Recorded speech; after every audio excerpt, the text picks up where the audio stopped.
ты не знаешь, ты ушел и жизнь ушла, но весна меня спасла. До этого интервью я не знал про группу «Фабрика», но оказалось, я слышал некоторые песни, которые им принадлежат. Этой группе больше 20 лет и создана в ходе проекта «Фабрика звезд 1» Игорем Матвиенко. Участниц групп выбирали с помощью кастинга, не только по голосу. Будь посмелей, слез моих ревнивый ручей, как родни. И ваши родители 100% знают, кто такие Ирина Тонева, Валерия Девятова и Екатерина Москалева.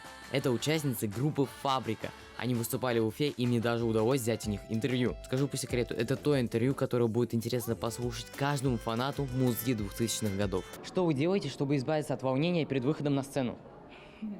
Я проговариваю сама с собой, сколько мне лет, не волноваться. Шутка.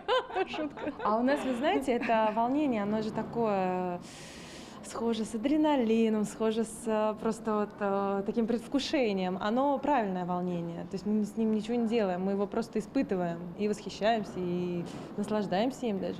Спасибо. А вот вы снимаете короткие видео в социальные сети, которые набирают много просмотров. Вам нравится такой формат?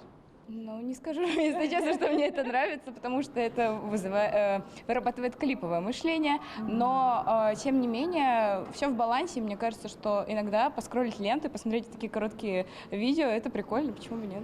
Когда ждать новых песен? Может быть, уже есть что-то в разработке? Так, то есть ты не очень хорошо подготовился. У нас уже вышло 3 новых песни. Сегодня одну из них мы споем.